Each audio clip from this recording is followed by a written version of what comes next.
महाराष्ट्राचं वेगवान अचूक वेध घेणारं यूट्यूब चॅनेल मानदेश मैदान न्यूज मध्ये आपलं स्वागत आहे। आपली बोली आपली भाषा। शासकीय उच्च अधिकाऱ्यांच्या दालनात वातानुकूलित यंत्र बसवण्यासंदर्भात महाराष्ट्र शासनाचा मी GR घेऊन आलेलो आहे। ज्यांचा पगार S30 श्रेणीच्या खाली आहे किंवा त्या समकक्ष आहे अशा कोणत्याही अधिकाऱ्याला इन्क्लुडिंग जिल्हाधिकारी, कमिशनर, अतिरिक्त आयुक्त अशा कोणत्याही व्यक्तीला आपल्या कार्यालयामध्ये AC बसवण्यासाठी शासनाची मान्यता परवानगी नाही।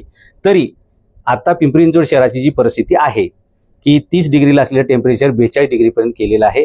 उठसूट बांधकामांना परवानगी द्यायच्या, उठसूट झाडं तोडायची, सगळं टेम्परेचर वाढत चाललेले, त्याच्यात भरीसभर 4-4, 5-5 तास लाईट गायब होते। सामान्य जनतेचं दुःख काय आहे हे ज्यावेळी मी बघितलं त्यावेळी मला असं वाटलं की जे दुःख जनतेचं आहे तेच अधिकाऱ्यांना सुद्धा कळलं पाहिजे आणि ते कळावं यासाठी कागदोपत्री त्याला आधार असला पाहिजे। म्हणून अशा प्रकारे कोणत्याही जिल्हाधिकारीपासून ते कमिशनरपर्यंत कोणत्याही, आणि त्याच्या खालचे तर सोडून द्या, म्हणजे त्यांना तर अजिबात अधिकार नाही, अशा प्रकारचं AC लावणं हे कायद्यांना परमिशन नाही, ते बेकायदेशीर आहे। म्हणून हे सगळे AC काढण्यात यावे, रयतेचं दुःख काय हे अधिकाऱ्यांना कळावं आणि ज्यांनी हे AC खरेदी केलेले आहेत त्यांच्या खिशातून हे पैसे वळते करून महापालिकेच्या तिजोरीमध्ये परत जमा करावे। अशा प्रकारच्या आदेशाची प्रत मी आपल्याला सुपूर्द करत आहे। याच्यावर ताबडतोब कारवाई झाली पाहिजे। मी परत 2-3 दिवसांनी व्हिडिओ काढायला येईल की कोणाकोणाच्या केबिनमध्ये AC राहिलेले आहेत।